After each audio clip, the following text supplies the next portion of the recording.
We know a lot about how damaging plastic is in the environment now, yet still we are producing more than ever before from petrochemical sources.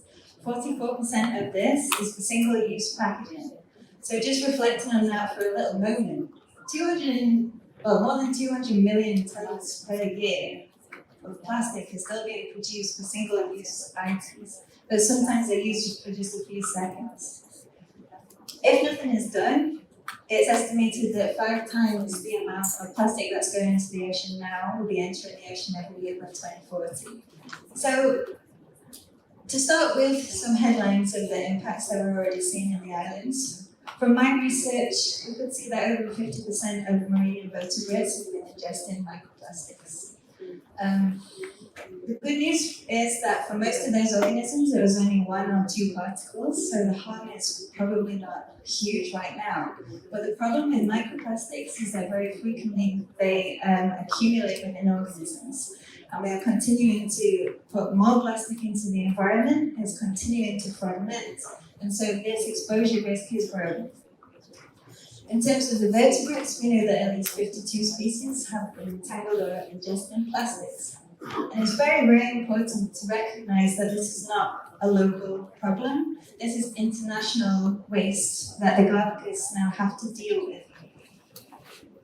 So some preliminary results, thanks to the National Park, Conservation International Ecuador, Charles Darwin Foundation, many local USFQ and community groups, we are generating a database of coastal monitoring information.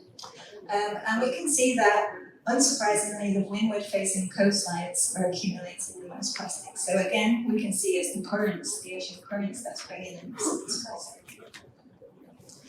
So what are the plastics that we're finding? Well, over half of what we find on any given beach is fragmented already. So this isn't quite microplastic yet. We define microplastic as 5 millimeters or lower, but you can see this stuff is well on the way to becoming that. These fragments are often very sharp, and so the injury risk of ingestion for wildlife is a concern with this. But you can see the smaller and smaller the fragments get, the harder they are to remove from the environment. So of the items we can recognize that haven't fragmented yet, we can now see that 69% are single-use items. So in terms of where we need to focus on the effort for the Global Plastics Treaty, for corporate who are profiting from this, it's so clearly obvious. What more evidence do we need to get this momentum going? In a place like Galapagos, as a biodiversity hotspot, is dealing with this issue. Globally, it's estimated that 20% of ocean plastic pollution comes from maritime sources, from fisheries, from shipping. In Galapagos, it's at least double that, but I think that's a cautious estimate. I think it's probably it is the majority of the litter that we're finding is coming from maritime sources.